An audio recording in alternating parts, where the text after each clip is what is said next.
Find another place to fade away, Mom. This house isn't yours anymore. Charlotte didn't raise her voice. She said it barely above a whisper at the front door, while Grant dumped my suitcases on the curb like trash. The suitcases hit the pavement like dead weight.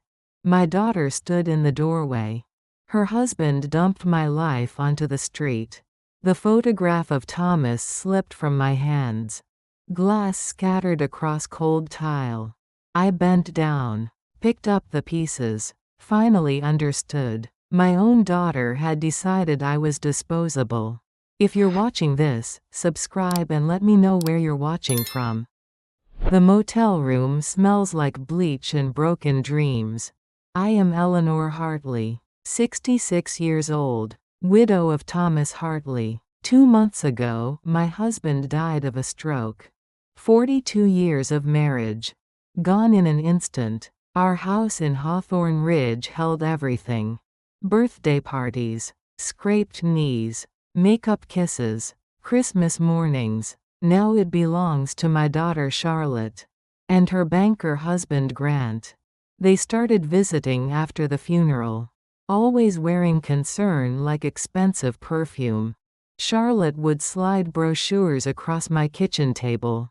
Active living communities, senior care facilities, places where old people go to wait. The stairs are dangerous, she told me. You need supervision. Downsizing would be a gift to yourself. I heard what she really meant. Hand over the keys. We'll handle the rest. 3 days ago, they arrived with papers. A notary I'd never seen. A doctor's letter I'd never requested. Grant spread documents across my dining room table. The same table where Thomas carved our initials 40 years ago. This is guardianship for your safety, Grant explained. His smile was tight as a banker's knot. I stared at the signature. Some neurologist claiming I was impaired. Incompetent. Thomas trusted me with every password, every bank account, every family decision. Now my own name looked foreign on official papers. Charlotte's voice cut through the afternoon air. You can keep Dad's watercolor. The house overwhelms you now. I packed 42 years into 2 suitcases. One for clothes, one for photographs. Thomas loved rearranging those pictures on rainy Sundays. Moving memories around like chess pieces. Finding new patterns in our life together. The motel sits between a truck stop and a freight line. Trains pass every hour, rattling the windows, shaking the walls. I press my palm against Thomas's photograph. The glass is cracked but his eyes are steady. He always said the same thing when life went sideways. Eleanor, start with the truth. So I open my old leather folder. The one Thomas called our compass. Inside, a business card I'd forgotten. Edward Blake, attorney at law. Beneath it, Thomas's careful handwriting. If you ever feel pushed, call Ed. Remember the compass clause. The compass clause. I stare at those words. Thomas wrote them 6 months before he died. Back when Charlotte still called every Sunday. Back when Grant still shook Thomas's hand at family dinners. The motel heater coughs and wheezes. Outside, another train blows its horn. Long and mournful. I dial Edward Blake's number. He answers on the second ring. His voice sounds like courthouse gravel and Sunday sermons. I tell him about the motel. The letter I never signed. The notary with cold eyes. He listens without interrupting, then asks me to come to his office tomorrow morning. There's something Thomas left for you, he says. Something he made me promise to keep safe. I hang up and stare at the cracked ceiling. Water stains form maps of places I'll never visit. The freight train passes again. Its whistle echoes across empty fields. I think about Charlotte as a little girl.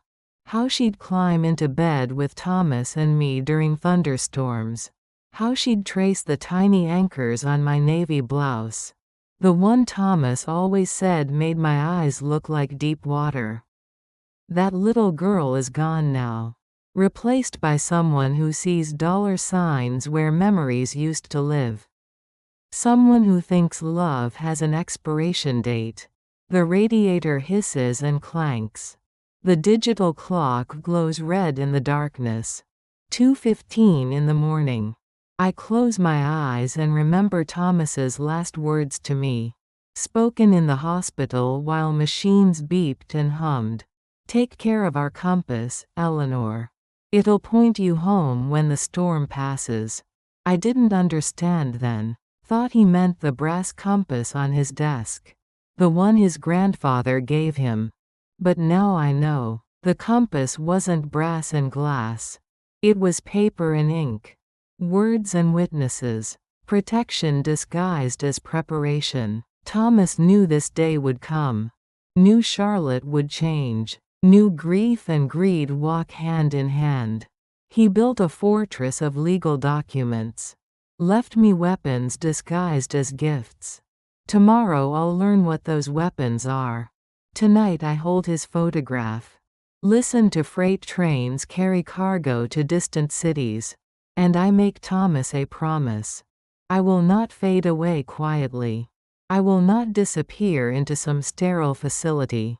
I will not let our daughter erase 42 years of love. The compass will point me home. Even if home is a place I have to fight to keep. The room grows colder as night deepens. I pull Thomas's old cardigan around my shoulders. It still smells like his aftershave. Old Spice and coffee grounds. Charlotte used to love this sweater. Would wrap herself in it when Thomas traveled for work. She was 8 then, maybe 9, still believed her parents were invincible. Still thought family meant forever. I remember the day she graduated law school. Thomas was so proud, tears streaming down his weathered face. "She's going to change the world," he whispered to me.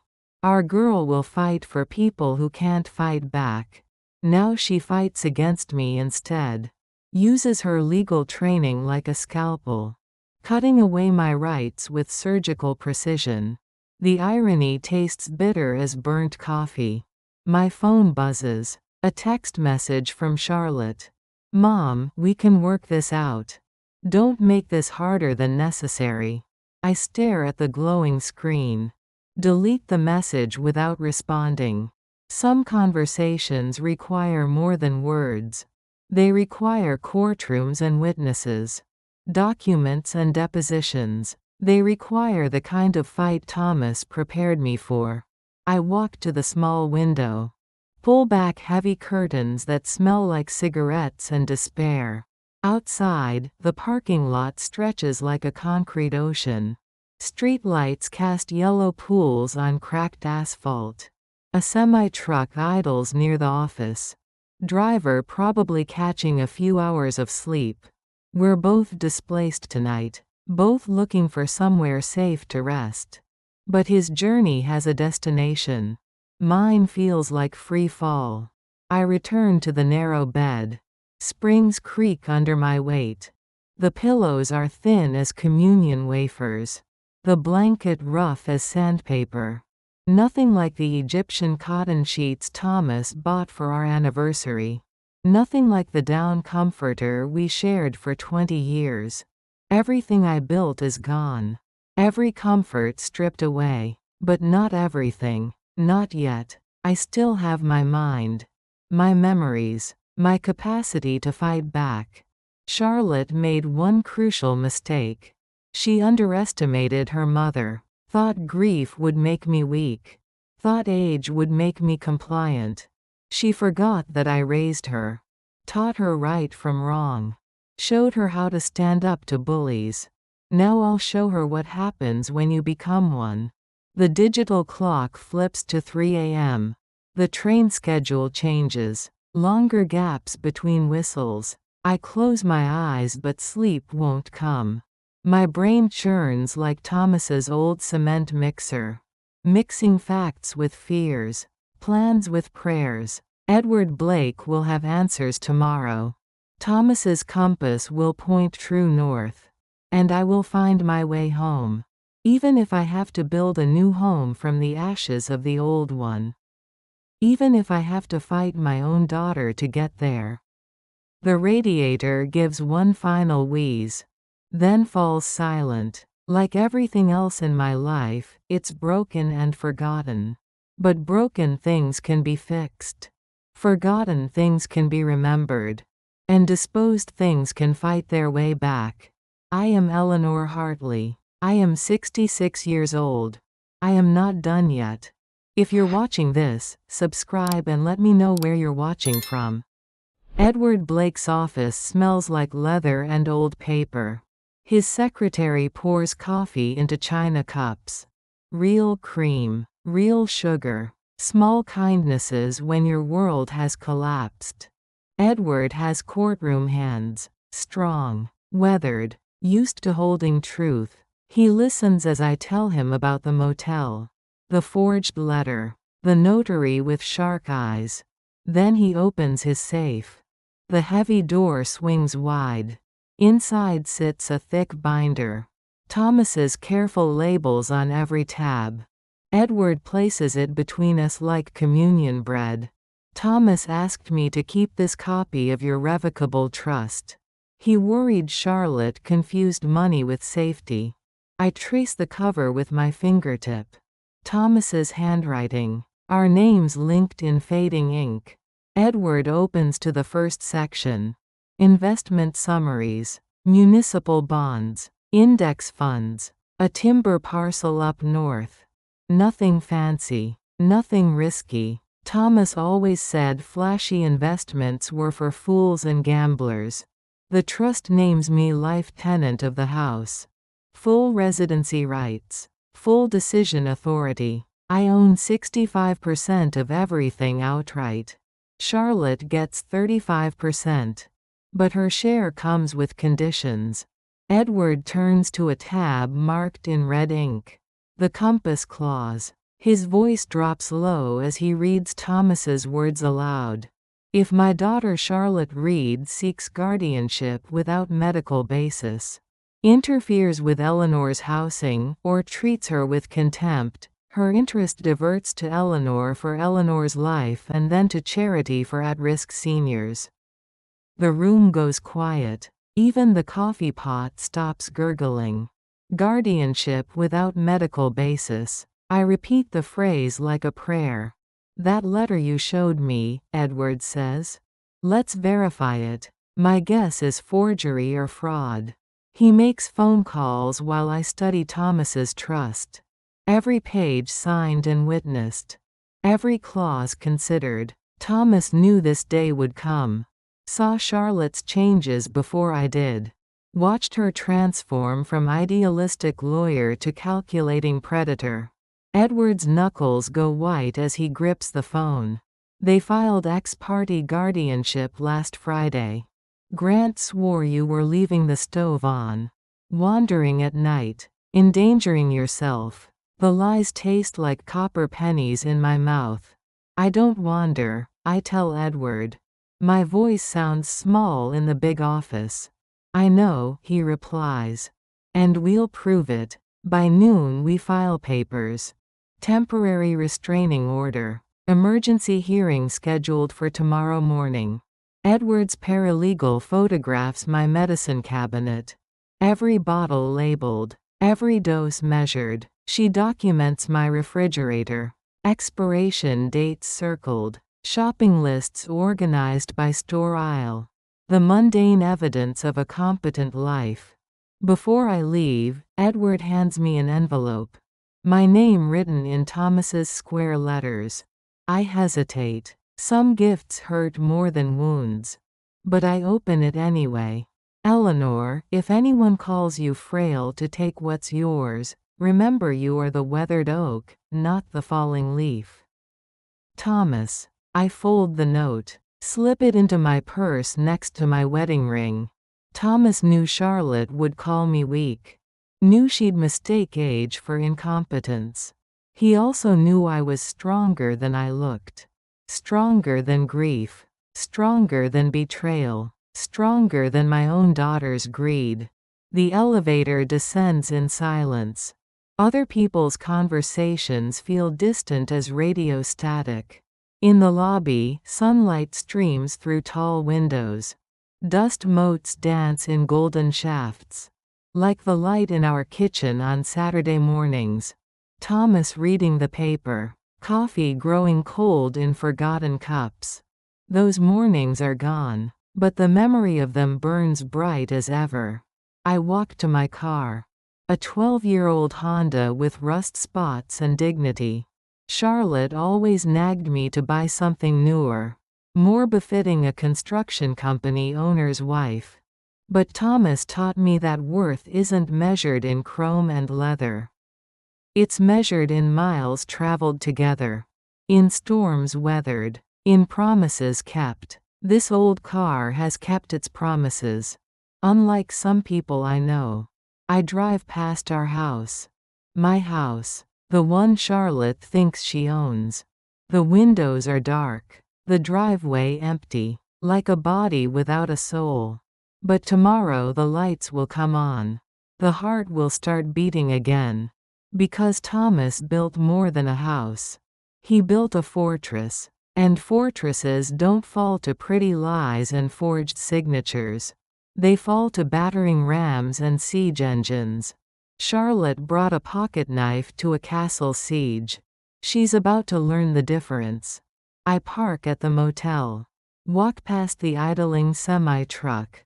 Same driver probably. Still catching sleep between destinations. In my room, I spread Edward's documents across the narrow bed. Trust papers. Investment summaries. The compass clause in all its devastating clarity. Thomas's handwriting covers the margins. Notes to himself. Reminders of what mattered. Protect Eleanor. Protect dignity. Protect choice. He saw Charlotte's transformation coming. Prepared for battle while she planned ambush. Now the war begins in earnest. I call the number Edward gave me. Dr. Amelia Collins, neuropsychologist. Her voice is crisp as autumn air. Professional but warm. She can evaluate me tomorrow afternoon. After the court hearing. After Charlotte learns what real legal warfare looks like. I hang up and stare at the water-stained ceiling. The freight trains have started their evening song. Long whistles echoing across empty farmland. Carrying cargo to cities I'll never see. But I'm not cargo anymore. Not freight to be shipped and discarded. I'm the conductor now. And this train runs on Thomas's schedule. Tomorrow Charlotte learns what happens when you underestimate a weathered oak. Tomorrow the compass points toward justice. And I follow wherever it leads. Even if it leads through my own daughter's heart. If you're watching this, subscribe and let me know where you're watching from. The courthouse at dawn smells like coffee and floor wax. I arrive early. Sit on a wooden bench worn smooth by decades of worry.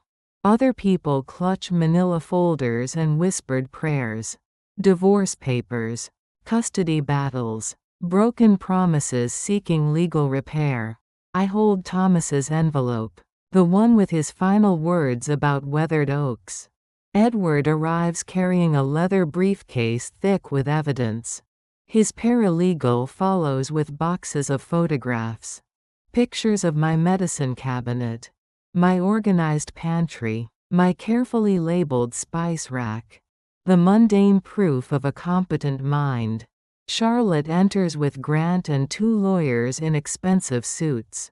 She wears pearl earrings. A navy dress that costs more than my monthly grocery budget.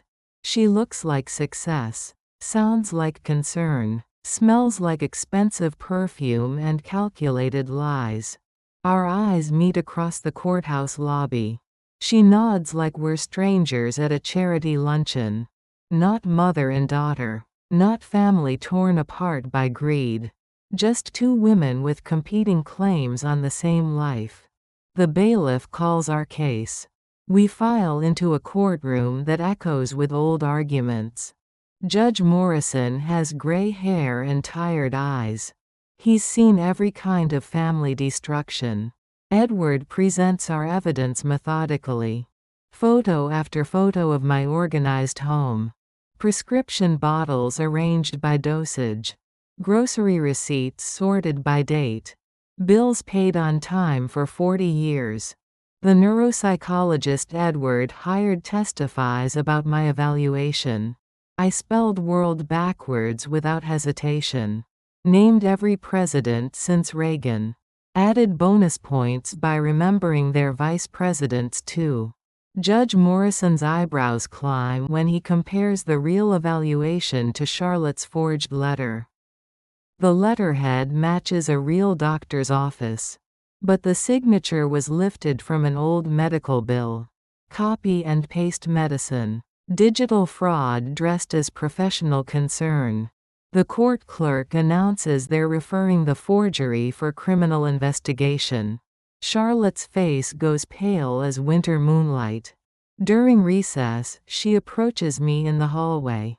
Her voice drips sugar and desperation. "Mother," she says, "you're embarrassing us. Grant did what he did to protect you." "From what?" I ask. "My competent use of a microwave?" She doesn't answer. Just touches her pearl earrings and walks away. Grant tries a different approach. Financial pressure disguised as family concern. "Your legal bills will bankrupt you," he tells me. "We're trying to preserve your inheritance." My inheritance. As if everything Thomas built was meant for them. As if 42 years of marriage was just an investment strategy. Edward calls a forensic accountant named Nora Wells. She has sharp eyes and sharper instincts. Her testimony cuts through Grant's lies like a scalpel through skin. She found wire transfers to something called Elder Harbor Services. A shell company established last week. Grant listed himself as manager. Charlotte as beneficiary. They were positioning my house as collateral for loans I never requested. Guardianship plus manufactured debt equals quick liquidation. The cruelty was surgical. Hidden behind concerned smiles and legal paperwork.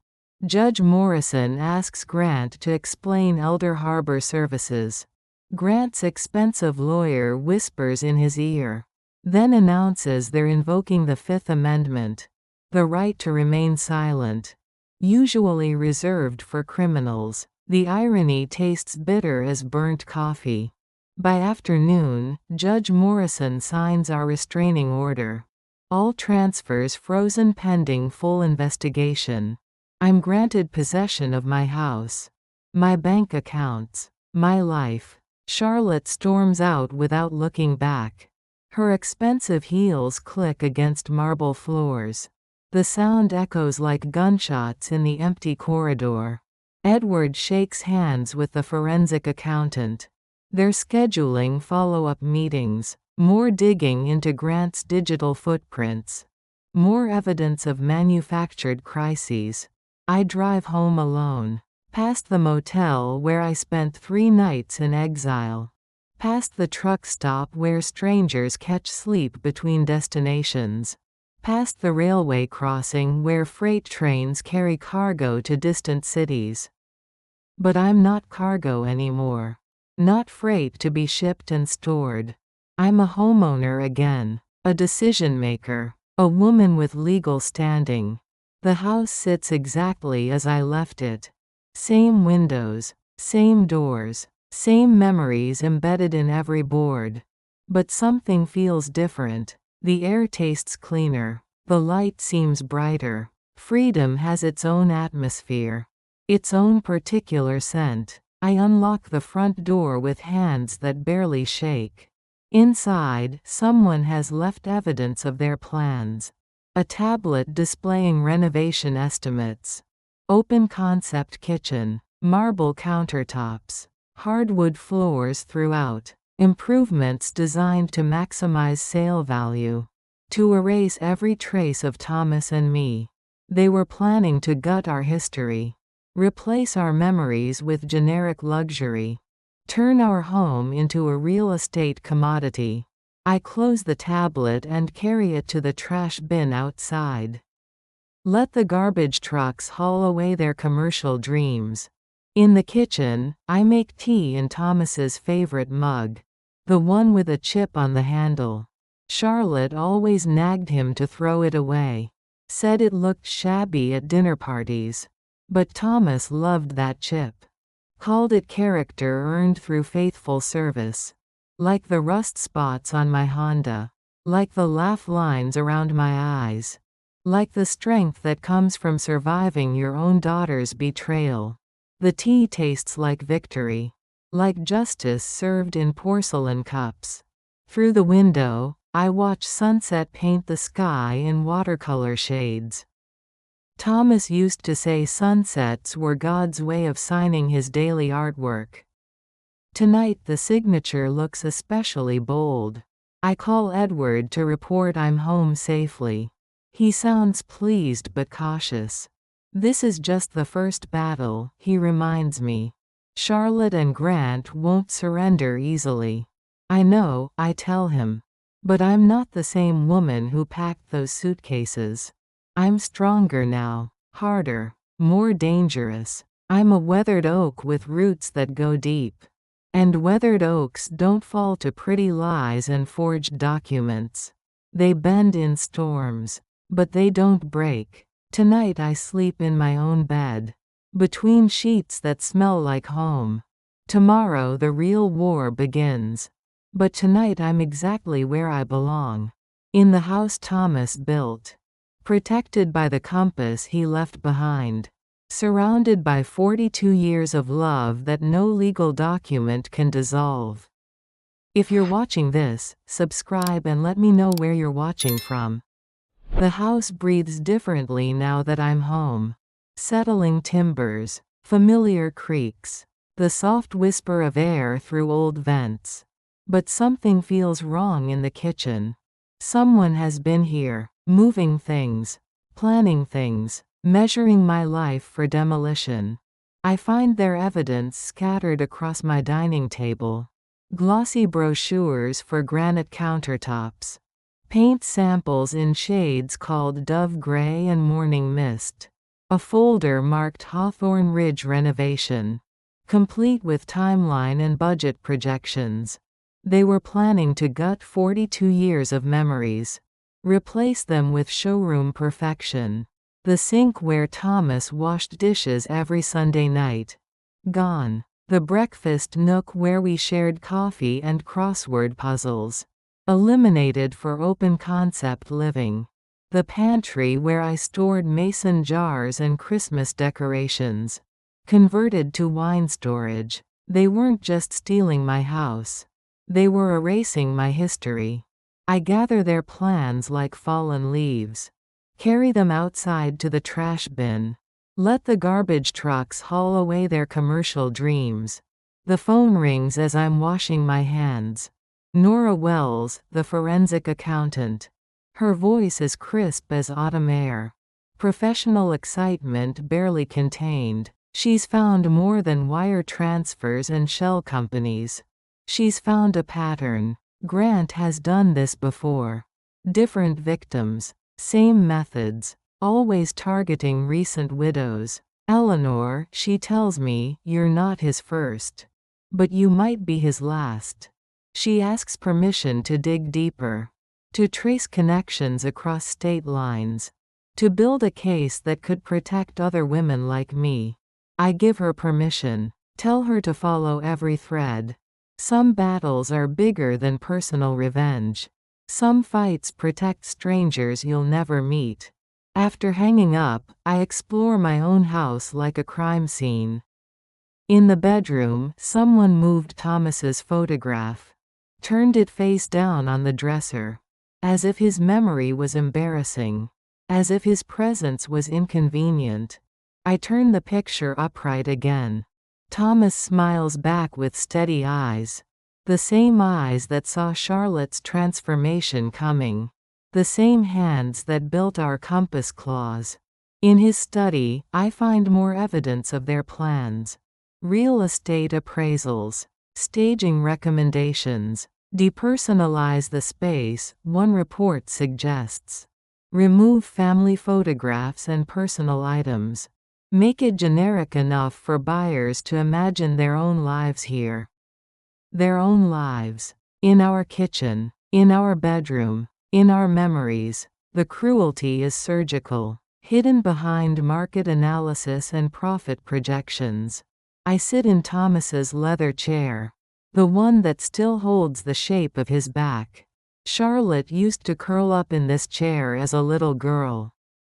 Reading Nancy Drew mysteries while rain drummed against the windows.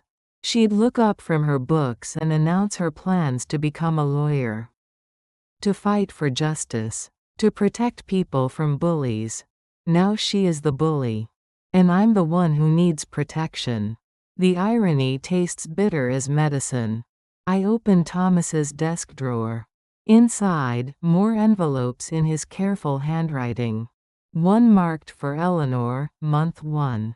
Another labeled for Eleanor, if they fight back. He knew this battle would have phases. Knew Charlotte's greed would escalate. Prepared ammunition for wars I couldn't yet imagine. I open the first envelope. Inside, a single sheet of yellow legal paper. Eleanor, if you're reading this, they've shown their hand. Time to show yours. Check the safety deposit box. Ask Edward about Evergreen. Trust the compass. Always trust the compass. Thomas. Evergreen. The word means nothing to me. But Thomas never wasted words. I call Edward Blake. His secretary says he's in court but will call back within the hour. While I wait, I walk through our house like a homeowner again. Not a guest. Not cargo. Not a burden to be managed. The late afternoon light slants through kitchen windows. Same angle as always. Same golden warmth. But the shadows have changed. Grown longer. More complex. Like the shadows in my relationship with Charlotte. Once simple. Mother and daughter. Love without conditions. Now layered with legal documents and competing interests. Affection replaced by calculation. The rosemary plant behind the sink still thrives. Unchanged by human drama. Thomas planted it from a cutting. Said fresh herbs made ordinary meals taste like celebrations. I pinch off a sprig. Crush it between my fingers. Inhale its sharp sweetness. Some things survive no matter what storms pass over them. Some roots go too deep for surface damage. Edward calls back as promised. His voice carries courthouse echoes and controlled excitement. Evergreen, he tells me, is something Thomas kept in reserve. A sealed envelope in my office safe. He asked me to open it only if Charlotte escalated beyond guardianship attempts. Only if she tried to weaponize Thomas's business reputation. I don't understand what he means. But I trust Thomas's instincts. He saw enemies coming before they announced themselves. Prepared defenses for attacks not yet launched. Edward agrees to meet tomorrow morning. To open Thomas's sealed instructions. To deploy whatever weapons he left behind. That evening, I cook dinner in my own kitchen. Nothing fancy. Just scrambled eggs and toast. But I eat at my own table. In my own house. Protected by my own legal rights. The taste of freedom is better than any gourmet meal. Through the window, I watch neighbors walking dogs. Checking mailboxes. Living ordinary lives. They don't know about shell companies and forged medical letters. About daughters who betray mothers for profit. Their battles are smaller. Crabgrass and property taxes. Rush hour traffic and weekend chores. I envy their ignorance. Their simple faith in family bonds. But I've learned something they haven't. Something Thomas tried to teach me through documents and clauses. Blood doesn't guarantee loyalty. Love doesn't prevent betrayal. But preparation can survive both. The compass Thomas left me points toward truth, toward justice, toward battles I'm finally ready to fight. Tomorrow we open the evergreen envelope. Learn what other secrets Thomas hid from Charlotte's calculating eyes. Tonight I sleep in my own bed, between sheets that smell like home, under a roof that shelters truth instead of lies.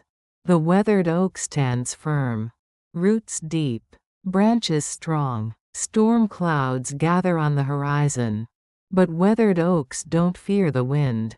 They bend, they sway, they endure. And when the storm passes, they're still standing, stronger than before. If you're watching this, subscribe and let me know where you're watching from. Patricia Reed arrives like a storm wrapped in silk. Grant's mother, 60-something, pearls and certainty in equal measure. She parks her silver Mercedes in my driveway, steps out wearing designer armor. I watch through the kitchen window as she surveys my house, my garden, my life, the way a general studies a battlefield before ordering the attack. I let her knock 3 times before opening the door. She smiles like a chandelier being installed, all sharp edges disguised as elegance. Eleanor, she begins, as if we're old friends meeting for charity luncheon. I'm here to restore perspective. Family matters belong behind closed doors. She settles herself on my sofa without invitation, arranges her purse like evidence. Her perfume fills my living room, expensive and suffocating, the scent of money used as weaponry. I pour tea into Thomas's everyday china, not the good set. She doesn't deserve ceremony. Patricia studies my movements, calculating, measuring, planning her approach. Drop the legal filings, she tells me. We'll ensure your comfort. How, I ask, my voice steady as winter mornings. A trust annuity, $2 million annually, guaranteed income for life. The numbers hang in the air like smoke from expensive cigarettes. In exchange, she continues, you transfer the residence to Charlotte. Appoint an independent guardian for assistance with remaining assets. Independent guardian. Pretty words for professional thief. She also mentions a non-disclosure agreement. Silence regarding Thomas's business dealings. My teacup rattles against its saucer. What dealings? Patricia's smile sharpens to blade-thin precision. Public contracts. Highway projects. Competitive bidding. She suggests someone might review bid histories. Ask uncomfortable questions about margins and integrity. Fear crawls up my spine like ice water. But I've learned to walk fear on a leash. Thomas built roads and bridges for 30 years. His reputation was spotless as fresh snow. But reputations can be stained by whispers, destroyed by innuendo. Even dead men can be tried in the court of public opinion. Patricia sips her tea like communion wine, savoring my discomfort. After she leaves, I call Edward immediately. My voice shakes despite my resolve. He sighs like a man expecting bad weather.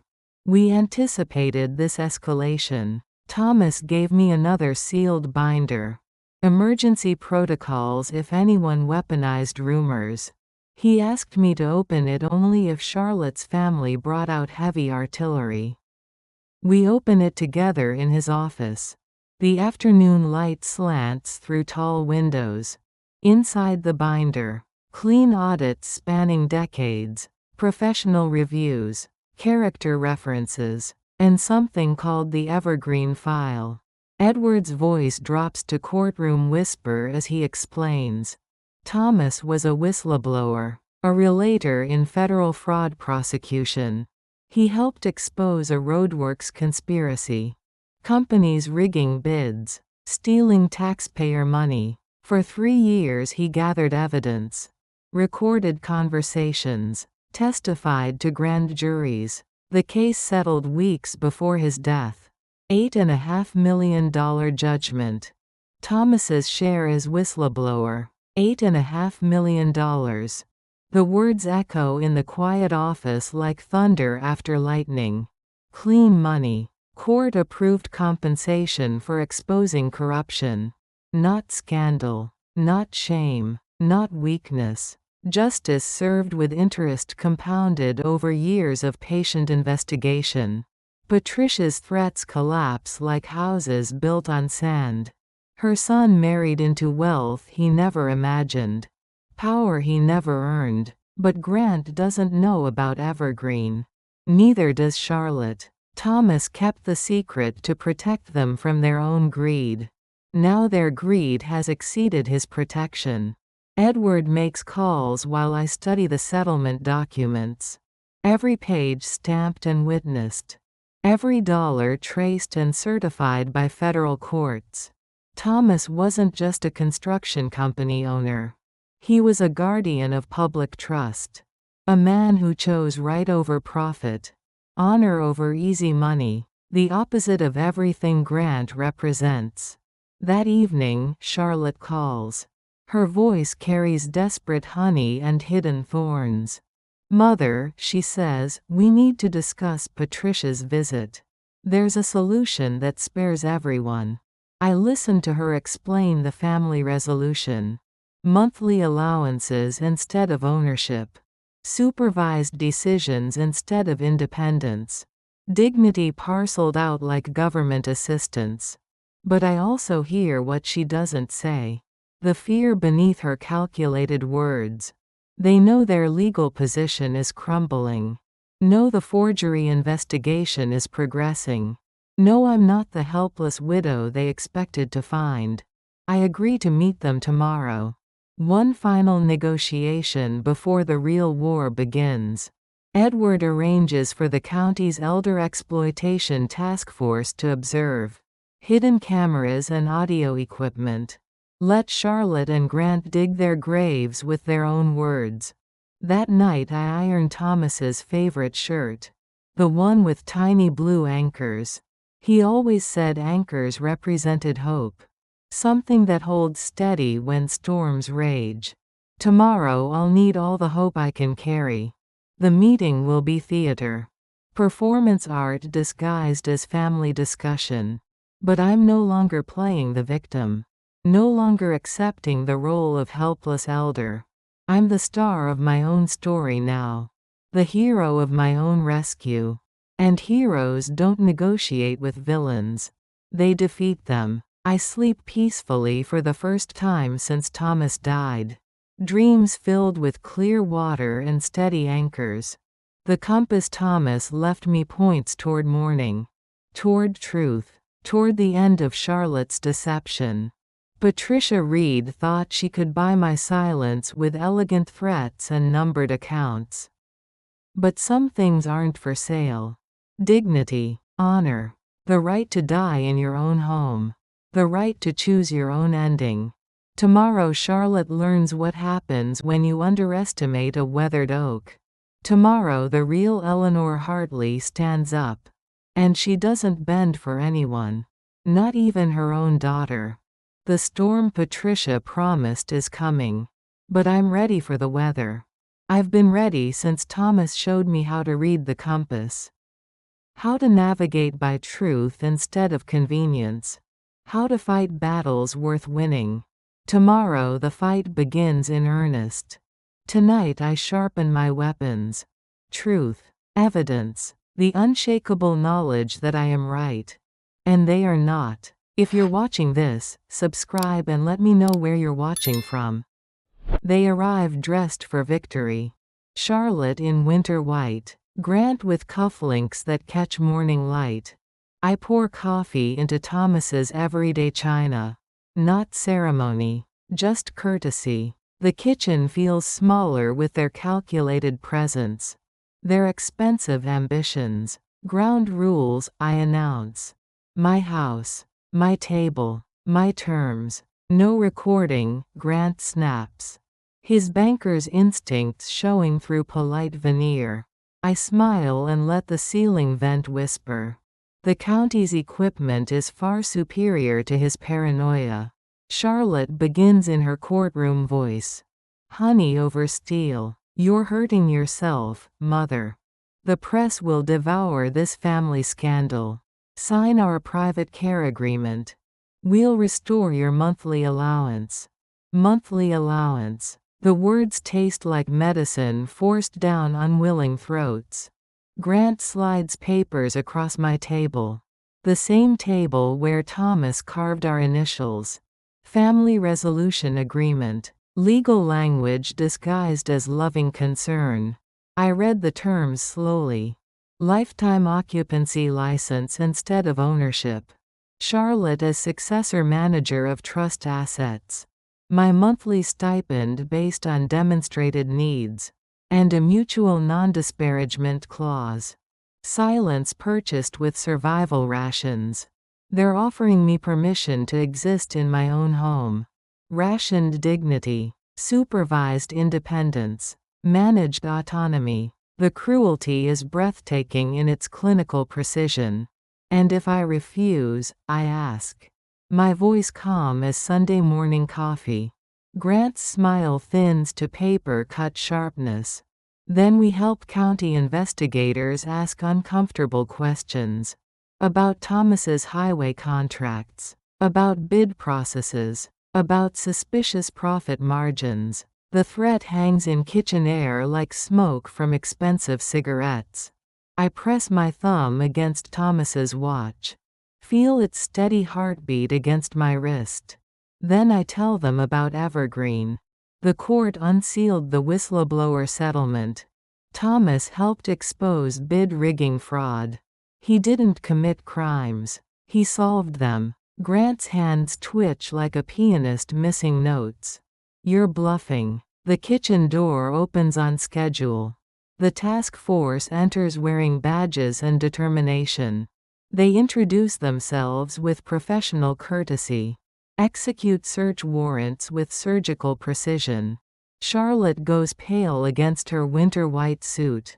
Like snowfall in reverse. Grant tries to gather the family resolution papers.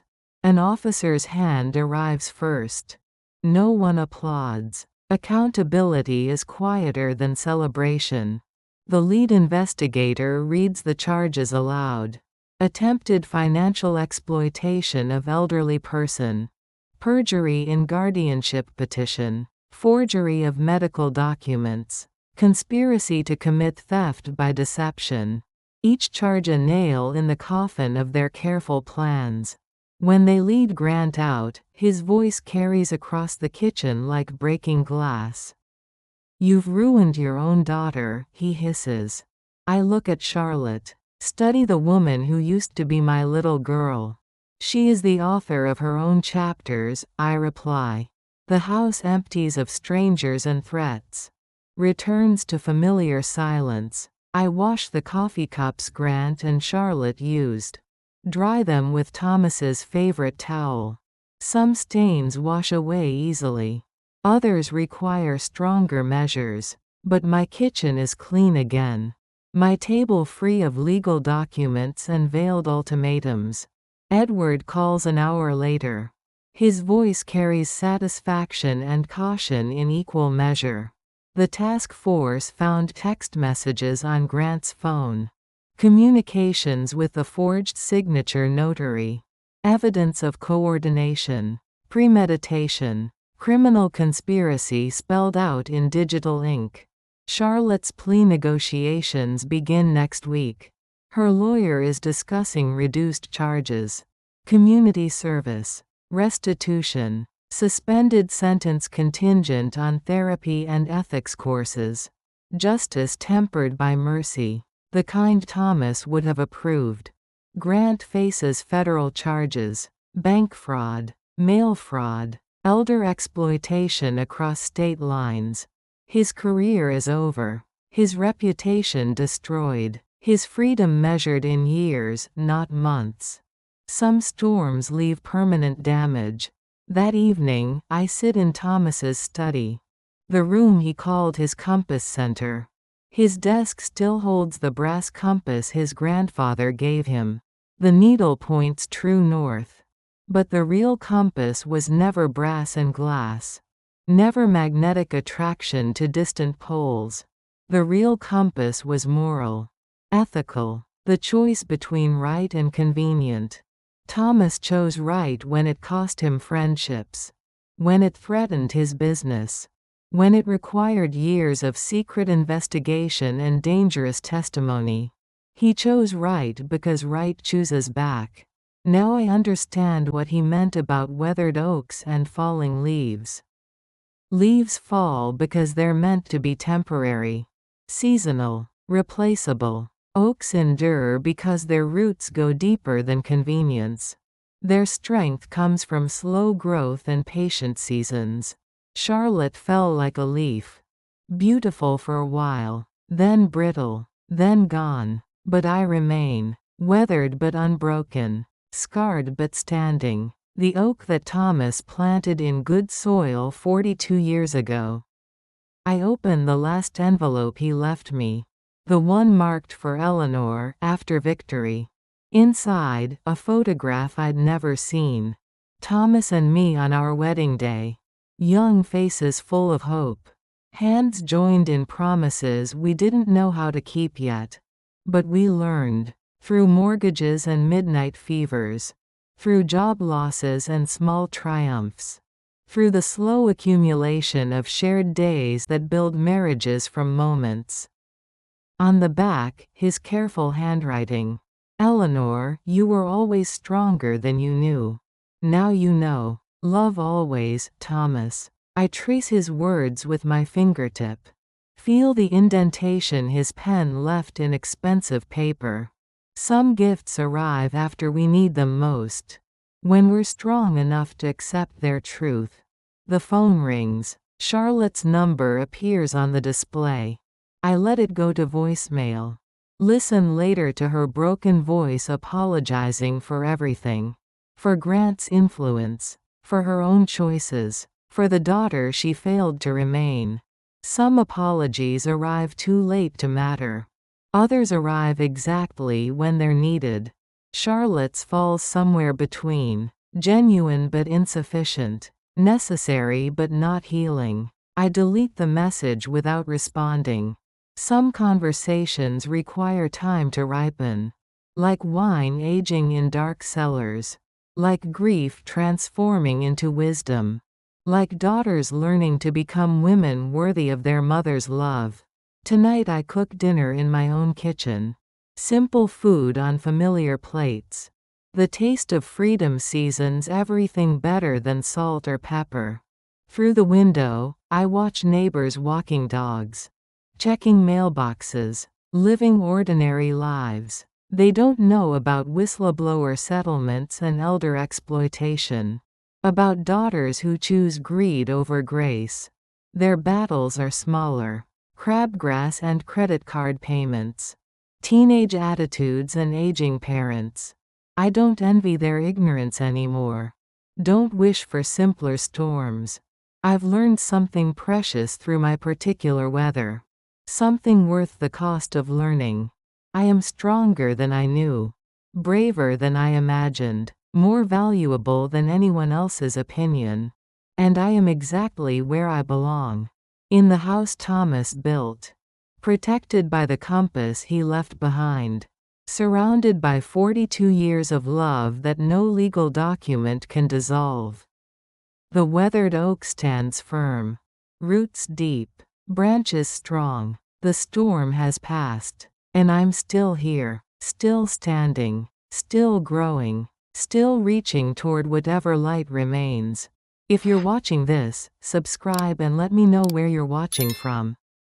Hawthorne Ridge smells like lemon oil and fresh paint. Not the renovation paint Charlotte and Grant planned.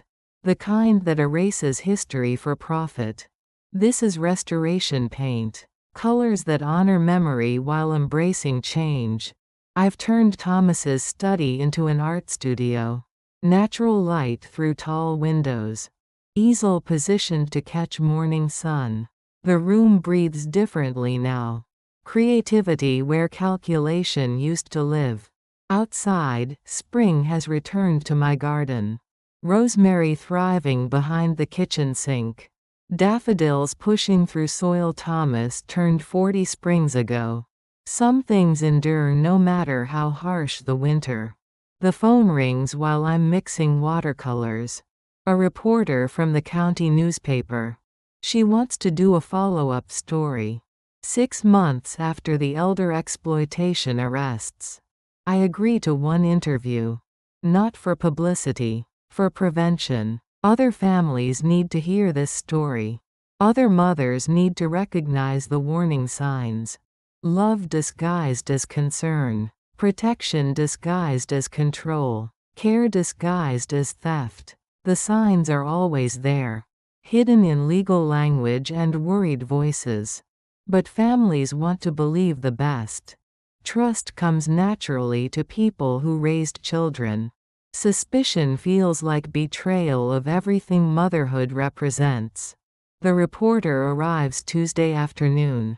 Younger than Charlotte. Notebook full of careful questions. She asks about solutions, not just scandal. About healing, not just hurt. I tell her about the legal clinic Edward and I established. Free consultations for seniors facing protective predators in their own families. We call it Compass Clinics. Using part of my evergreen settlement to fund operations. The remainder of Charlotte's forfeited inheritance creates a permanent trust. Resources for at-risk seniors long after I'm gone. Justice that outlives the people who needed it most. The reporter takes notes in shorthand. Old-fashioned skill in a digital world. She asks about Charlotte's plea agreement. Community service at senior centers. Ethics courses. Therapy sessions twice weekly. Restitution payments deducted from her law firm salary. Not punishment. Consequence education. The kind Thomas would have designed if he'd lived to see justice served. Grant faces different weather. Federal charges carry mandatory minimums. His banking career is over. His reputation destroyed by his own digital footprints. Some storms leave permanent damage.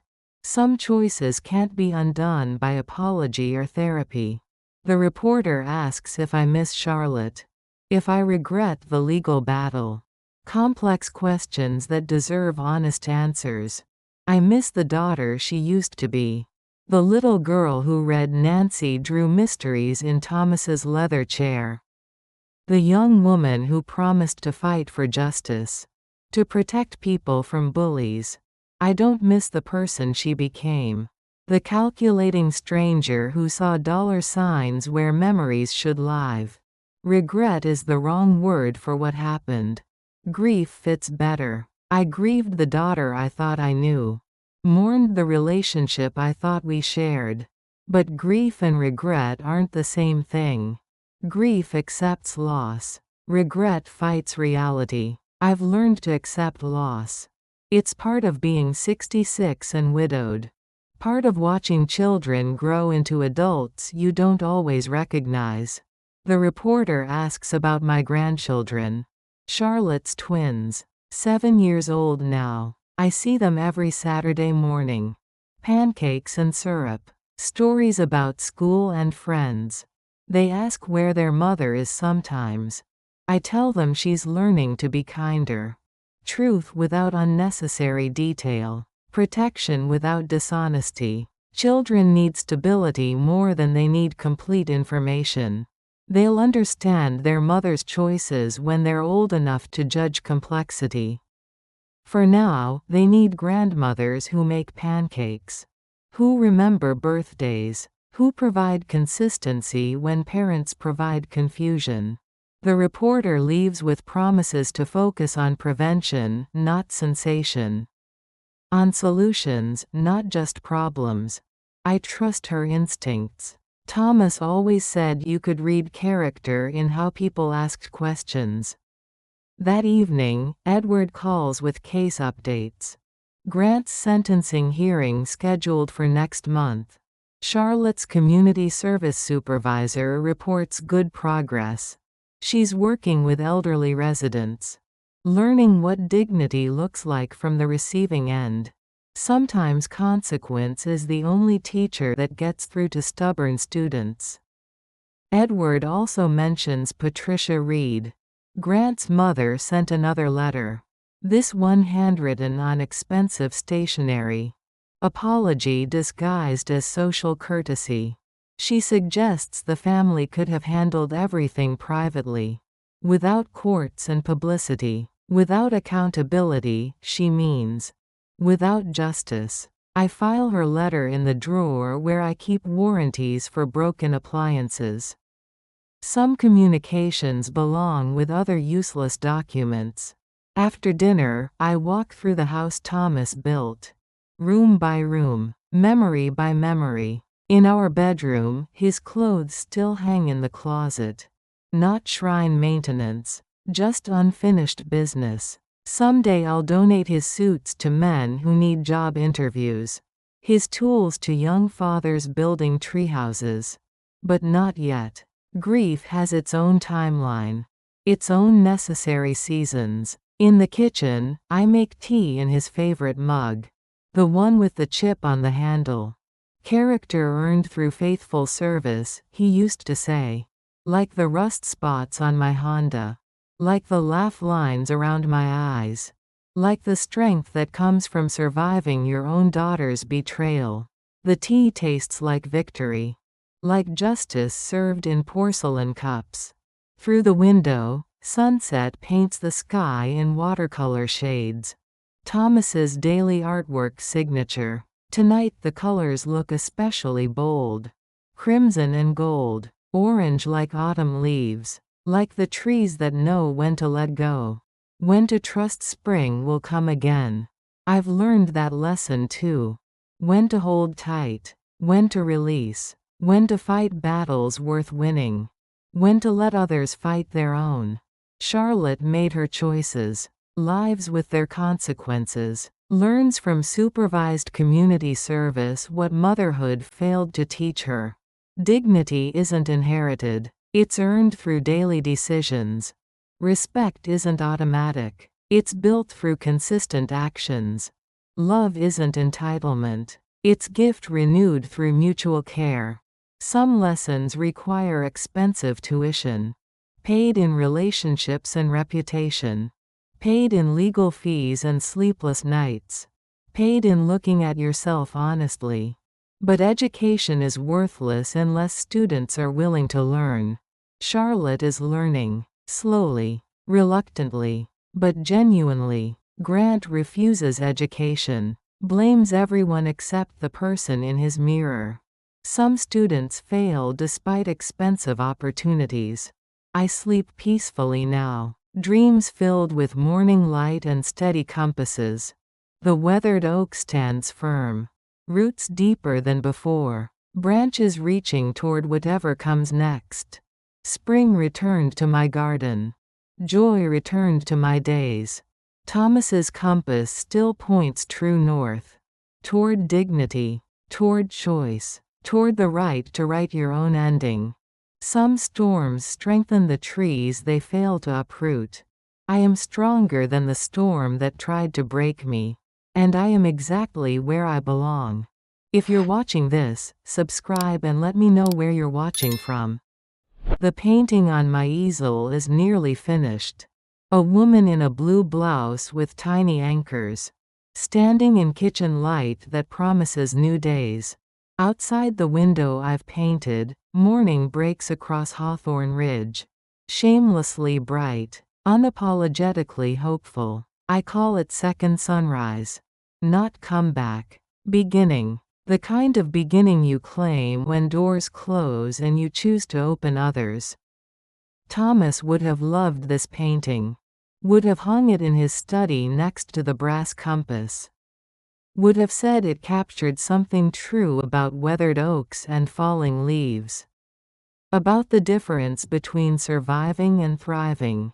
I'm thriving now. At 66. After everything. The house breathes with contentment. Settled timbers. Familiar creaks. The soft whisper of air through old vents that have learned to accommodate change. In the kitchen, I make coffee in Thomas's chipped mug. Character earned through faithful service. The rosemary behind the sink grows wild and fragrant. Untamed by human drama. Unchanged by legal battles. Some things endure no matter what storms pass over them. The newspaper lies folded on my table. The reporter's follow-up story published yesterday. Headlined Family Fights Back. How one widow stopped elder exploitation. The phone hasn't stopped ringing. Strangers calling to share their own stories. Their own warning signs ignored. Their own children who confused inheritance with immediate gratification. Edwards Compass Clinics fielded 30 calls yesterday. 30 families needing navigation through treacherous legal waters. 30 mothers and fathers learning that blood doesn't guarantee loyalty. That love doesn't prevent betrayal. But also learning that preparation survives both.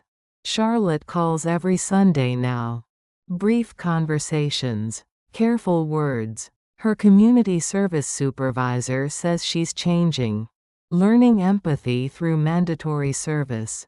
Working with elderly residents who remind her what dignity looks like from the receiving end. Sometimes consequence is the only teacher stubborn students understand. She asks about visiting. About bringing the twins for Saturday pancakes. Not yet, I tell her. Healing has its own timeline. Its own necessary seasons. But someday. When trust grows back like spring grass after harsh winters. When forgiveness feels natural instead of forced. Grant's sentencing came through last week. 18 months federal prison. 5 years supervised probation. His banking career ended. His reputation destroyed. His mother Patricia finally silent. Some storms leave permanent damage. Some choices echo across years of consequence. But I don't celebrate his destruction. Don't find joy in another family's ruin. Justice served isn't victory celebrated. It's balance restored. The difference between revenge and resolution. Thomas understood that difference. Built it into every clause of his Compass trust. Protection without cruelty. Consequence without destruction. Justice without vengeance. The man I married knew how to fight battles worth winning. How to defend without attacking. How to be strong without being bitter. I'm learning those lessons now. At an age when most people think learning stops. But learning never stops. It just changes clothes. Wears reading glasses instead of textbooks. Carries experience instead of theory. Trusts instinct developed over decades of daily decisions. The doorbell rings. My neighbor Mrs. Patterson with fresh tomatoes from her garden. She asks about my painting. About the art classes I've started taking. About the woman in the blue blouse who looks familiar somehow. She looks like hope, I tell her. Like someone who decided to begin again. Mrs. Patterson nods. Says she recognizes that look. Wore it herself after her husband died. After she learned to balance checkbooks and change furnace filters. After she discovered strength in places she didn't know existed. Widowhood teaches unexpected lessons. Independence disguised as loss. Capability hidden beneath decades of shared responsibilities. The freedom to choose your own bedtime. Your own dinner menu. Your own daily schedule. Small freedoms that feel revolutionary after 42 years of compromise.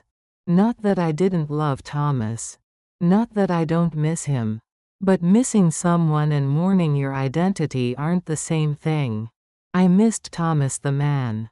The husband. The partner in daily adventures. I mourned Eleanor the wife. The half of something bigger. The woman defined by relationship. Now I'm Eleanor the whole. The artist. The founder of legal clinics. The grandmother who makes Saturday pancakes. The woman who survived her own daughter's greed. The weathered oak who bent but didn't break. Evening light slants through kitchen windows at the same angle it always has. Same golden warmth Thomas loved. But the shadows have changed. Grown more interesting. More complex. Like the woman who casts them. I walk through the house room by room.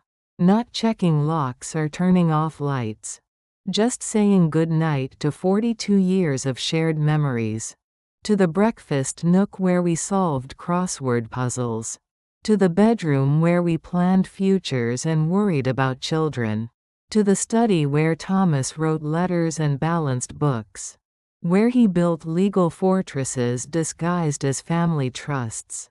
Where he prepared for battles he hoped would never come.